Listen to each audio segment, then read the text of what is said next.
Hi everyone, I'm Marissa, and I'm in grade 11 at ESA's Contemporary Art program. First of all, about this time last year, I went to my first art talk, and I distinctly remember saying to one of my friends, I will absolutely never do one of these.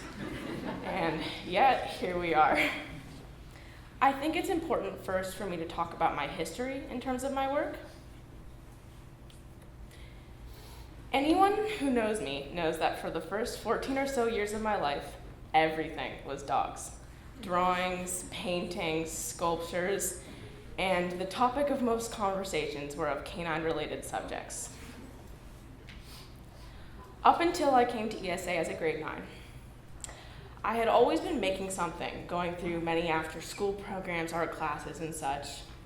This undeniably solidified my devotion and thirst to create, drawings of dogs or otherwise. Grade 9 was when I started experimenting with many different mediums and subjects. And I really tried to focus on what and why I was creating, which was really beneficial to me. My issue was really my inability to share this with anyone. A pattern which followed me throughout grade 9 and into grade 10, and although I was developing my art, I was really hindering my progress as an artist by refusing to ask for help or support. I was struggling to find my thing, my style, or just finding something that I liked doing, and at this point, drawing my dog wasn't exactly satisfying this. I felt that my art wasn't worthy or good enough for myself or for others, and thus I went through many periods of time where I was just not making anything, which wasn't helping anyone. However, a little over a year ago, I suffered a mild traumatic brain injury, missing a few months of school, but more importantly, putting me in a state of inability. Normally an avid reader, I found myself unable to read more than a few sentences, struggling to focus on and remembering the smallest things. The simplest task of drawing a couple lines was strenuous, and due to this, making art was the most upsetting and challenging it had ever been for me. Throughout recovery, I slowly started to create again, but something different, simpler, and easier for me to do and understand.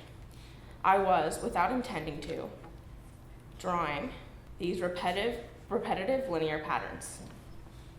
They were simple enough for me to complete without strain, and they really helped me in the recovery process, and turns out in my artistic process.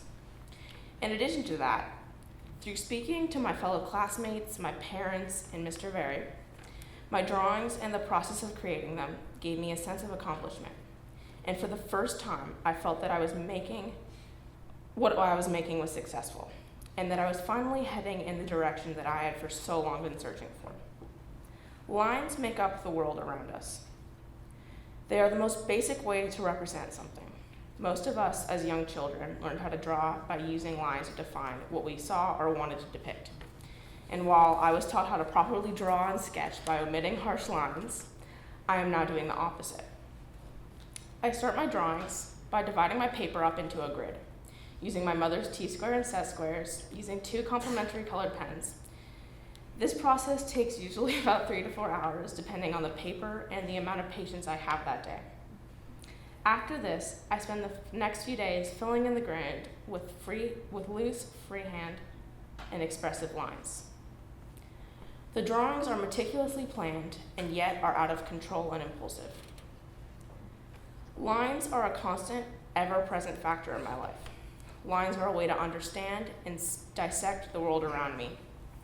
Lines are the paradox of balance between harsh and unbreakable definitions and infinite mathematical possibilities, and between premeditated, deliberate design and spontaneous subconscious creation. Through my art, I seek to find the balance between. Thank you.